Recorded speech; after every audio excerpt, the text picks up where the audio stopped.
Kita bicara di lorong waktu. Terima kasih pemirsa, Anda masih bersama kami di Indonesia Bicara dan kita masih membahas bagaimana dampak dari pembukaan tempat wisata ini terhadap peningkatan kasus corona di Indonesia, terutama di beberapa kota besar. Saya akan berbincang dengan Ibu Rika Lestari. Bu Rika, untuk Ancol sendiri, bagaimana antisipasi pengelola untuk menghindari kerumunan pengunjung? Ya, jadi sejak dibukanya Ancol kembali tanggal 20 Juni 2020, manajemen Ancol sudah melakukan persiapan yang kita namakan senam selamat bareng-bareng. Nah, di dalamnya itu terdapat berbagai peraturan, mulai dari protokol kesehatan yang di dalamnya juga ada peraturan pembelian tiket secara online, kemudian melakukan reservasi secara online, lalu kami juga membatasi kapasitas pengunjung sampai dengan 50%, dan kami juga melakukan physical distancing di seluruh unit rekreasi yang ada di Ancol. Jadi itu semuanya kita kemas di dalam konsepnya senam selamat bareng-bareng. Jam operasionalnya pun kita sesuaikan. Di tempat Ancol itu kita bukanya sampai jam 6 pagi sampai dengan jam 6 sore. Kemudian di unit rekreasi seperti di Fun itu bukanya juga tidak seperti biasa, jam 10 sampai dengan jam 5 sore. Dan juga di Ocean Race Samudra dan Siwon. Bahkan ada unit rekreasi yang belum kami buka, yaitu asalnya filter essential yang itu nanti kita buka secara besar. Baik, wahana apa saja Mbak yang masih ditutup hingga saat ini di kawasan Ancol? Ya, itu wahana yang masih tutup adalah wahana permainan air, yaitu Atlantis Water Adventure dan juga area pantai yang area berenangnya ya. Jadi kami tidak mengizinkan pengunjung untuk melakukan aktivitas berenang di pantai. Boleh berekreasi di pinggir pantai, namun tidak diizinkan untuk melakukan aktivitas di dalam air. Baik, dari Ancol kita akan melihat bagaimana penerapan protokol kesehatan di Ragunan. Pak Ketut, bagaimana tentang protokol kesehatan di Ragunan saat ini? Apakah pengunjung sudah bisa benar-benar patuh dengan protokol yang Anda terapkan? Ya, baik Mbak Deta, terima kasih. Sejauh ini pengelola Taman Marga Satwa Ragunan tetap menerapkan protokol kesehatan secara ketat kepada para pengunjung. Dimulai pada saat kedatangan, baik pengguna kendaraan maupun pejalan kaki, tetap diberlakukan protokol kesehatan secara ketat. Dimulai dengan melakukan pengukuran suhu tubuh dengan termometer, lalu kemudian disediakan hand sanitizer, tempat mencuci tangan, dan juga karpet disinfektan. Ya, jadi protokol kesehatan tersebut tetap diberlakukan secara ketat di Ragunan. Baik, kalau untuk antusias warga sendiri, apakah sudah mulai terlihat adanya peningkatan pengunjung? Ya, kalau kita lihat dari data, pada setiap hari Minggu sudah mulai ada peningkatan di kisaran antara 1.500 sampai dengan 1.800 orang. Dan itu pun tetap kita terapkan dan berikan arahan serta pemantauan agar tetap mematuhi protokol kesehatan yang ada di Ragunan ini. Baik. Pak Miko, jika Anda melihat tadi Ragunan juga Ancol sudah menjelaskan tentang protokol yang mereka terapkan masing-masing. Apa ada yang kurang mungkin Pak, supaya kita bisa menekan penyebaran ini? Jadi kepatuhan itu bukan diukur pada saat masuk, kepatuhan itu harus setiap jam. Jadi kalau orang Indonesia kepatuhannya itu kalau kita lagi lihat, patuh. Kemudian kalau dia lagi tidak dilihat, pasti akan pakai maskernya lah diturunkan. Kemudian kalau tadi saya lihat di gambar juga ada sebagian yang tidak patuh walaupun kecil. Nah, orang-orang yang tidak patuh inilah yang akan menularkan kalau dia adalah OTG, kalau dia adalah kasus ringan, kalau dia adalah ya suspek yang sebenarnya adalah positif. Jadi ya bisa dibayangkan kalau DKI adalah zona merah dan kalau Ragunan adalah zona merah, bayangkan kalau yang berkunjung itu adalah dari zona merah, berkunjung ke Ragunan atau ke Ancol, dan di situ adalah kemungkinan kasus ringan atau OTG yang berkunjung. Kalau dia nggak patuh atau ada orang nggak patuh seperti di gambar, Ya, bayangkan kalau dia sebagai penular.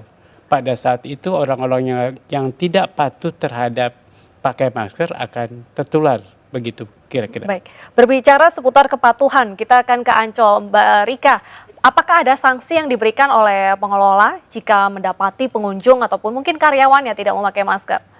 Kalau untuk sanksi sih kita memang belum ke arah sana, tapi kita melakukan himbauan secara fluktuatif. Jadi petugas kami itu di lapangan juga cukup sigap untuk mengawasi baik itu karyawan, mitra maupun pengunjung yang tidak mematuhi protokol kesehatan dari COVID-19 ini. Terutama adalah yang paling penting adalah menggunakan masker, ya. Itu udah hal yang paling wajib yang kami terapkan di lingkungan Ancol. Jadi kalau misalnya ada yang tidak menggunakan masker atau maskernya turun atau di bawah hidung dan mulut, itu langsung kami lakukan pendekatan secara persuasif dan teguran juga secara persuasif. Karena kami kan tempat pariwisata, tentunya kami akan melakukan pendekatan secara persuasif. Oh ya, tadi saya sampaikan juga Ini bahwa gambar tuh, dan kami melakukan pembatasan usia dan juga area dari pengunjung itu sendiri. Saat ini Ancol masih menerapkan hanya yang PKP DKI saja yang boleh melakukan wisata di Ancol. Baik, kalau di Ragunan sendiri Pak Ketut, apakah ada sanksi, apa langkah tegasnya jika mendapati pengunjung ini tidak patuh seperti itu? Melakukan pemantauan ya di lapangan, dibantu oleh petugas security dengan berkeliling menggunakan mobil operasional. Mereka akan menegur apabila ditemukan ada kerumunan di atas 5 orang, ya, ada yang menggelar tikar misalnya, atau tadi disebutkan ada yang menggunakan masker tidak sesuai ya dengan menurunkan masker di DWD. Nah itu semua dilakukan monitoring, pemantauan, dan ditegur di lapangan apabila ditemukan hal seperti itu. Baik, Pak Biko, kita tahu saat ini ada penyebaran virus corona melalui udara atau airborne, dan itu sangat rentan jika berada di indoor. Apa yang saran Anda untuk mengelola wisata agar tidak ada klaster baru dari tempat wisata? Jadi kuncinya adalah kerumunan. Orang-orang berkerumun, kemudian ada yang abai dalam penggunaan masker, maka kemungkinan ada transmisi di sana. Jadi menurut saya tempat wisata memungkinkan itu. Memungkinkan ada kerumunan, memungkinkan ada yang abai, dan keabai itu hanya ditegur. Ditegur itu tidak menghilangkan kemungkinan transmisi. Belum lagi kalau di restorannya, kalau di restoran pasti mereka lepas. Kalau perlu di restorannya dipasang tabir, sehingga antara yang makan dengan yang lainnya, satu dengan lainnya terpasang tabir. Itu tidak dipasang tabir di Jakarta. Dimanapun di Indonesia jarang ada restoran yang memasang tabir seperti di Thailand. Jadi di Thailand itu dipasang tabir, kemudian transmisi bisa berkurang. Tadi tidak bisa nol begitu, tapi berkurang. Jadi saya harapkan semuanya itu dilakukan.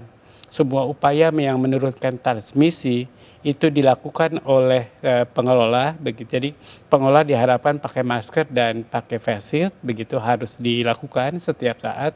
Tadi saya lihat di televisi ada satu yang pengelola nggak pakai face shield, begitu. Jadi itu bahaya buat pengelolanya. Kemudian di TV terlihat bahwa ada yang tidak pakai masker, begitulah.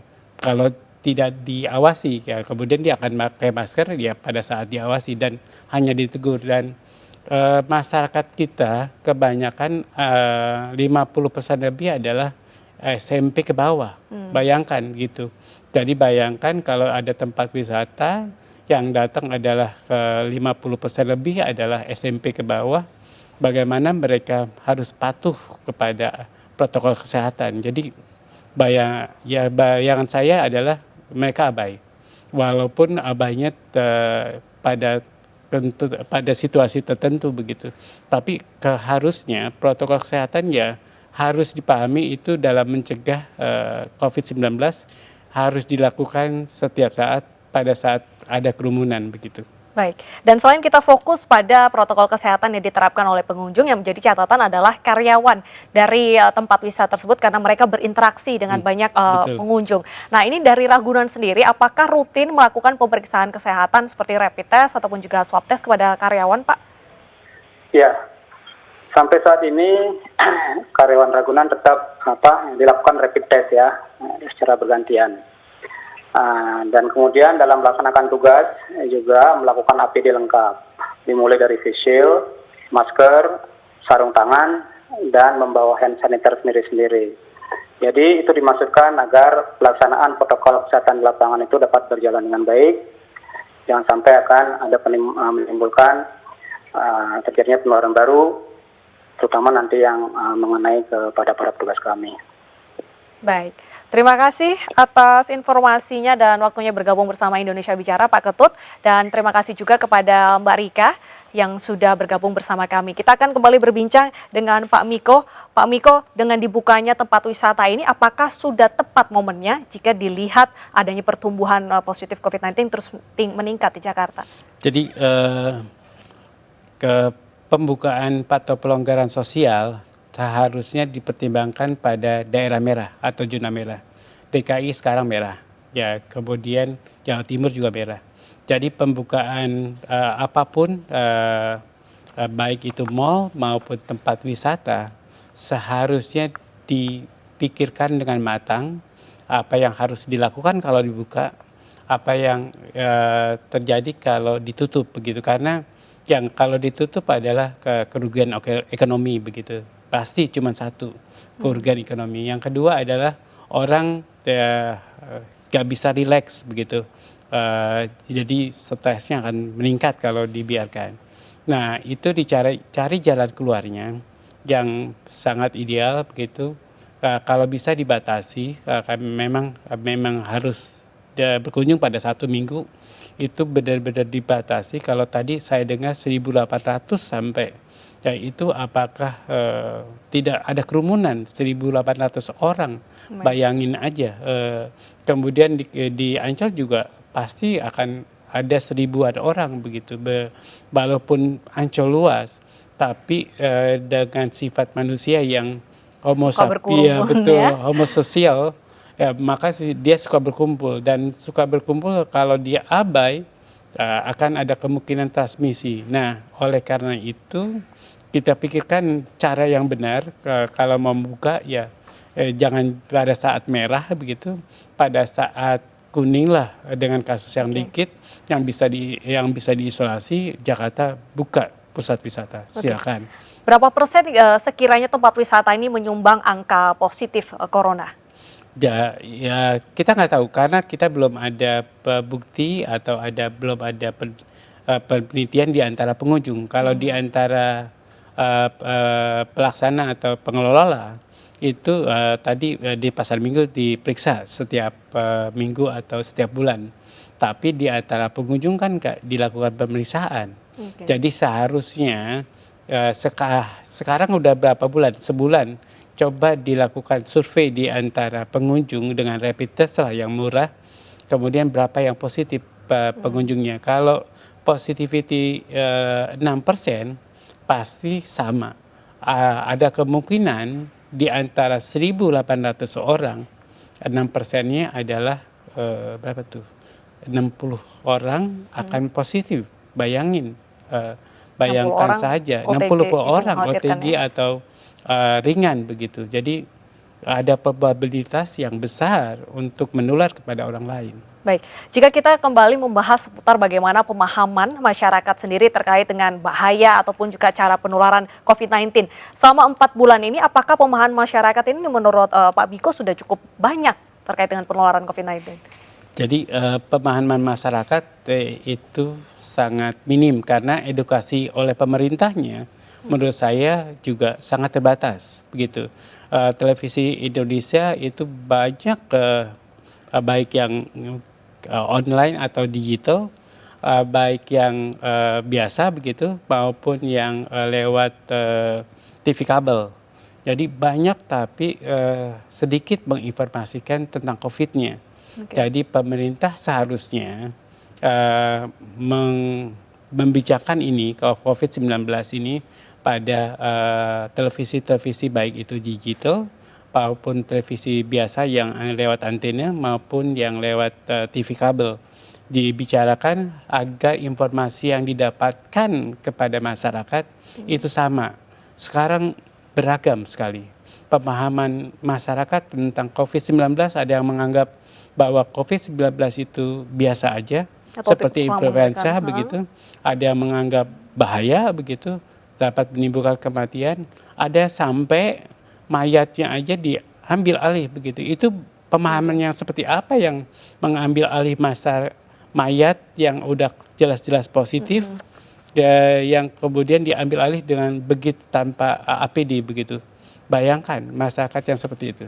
Baik, jika kita lihat hampir setiap hari pemerintah Indonesia ini seperti juru bicara selalu menginformasikan terkait dengan apa saja yang harus dilakukan dan tidak dilakukan. Itu menurut Bapak kurang cukup untuk mengedukasi masyarakat? Ya, jadi juru bicara itu ditayangkan langsung oleh TVRI. Ya, jadi hanya TVRI yang menurut saya cukup banyak menginformasikan tentang COVID-19, ya terutama pada gugus tugas dulunya. Nah, sekarang dengan Satgas juga terbatas begitu. Jadi bayangkan kalau masyarakat tidak mendapatkan informasi yang tepat dari televisi Indonesia begitu, kira-kira begitu. Baik, perbincangan kami akan dilanjutkan dalam segmen selanjutnya pemirsa. Kita akan jeda terlebih dahulu, tetaplah bersama kami di Indonesia Bicara.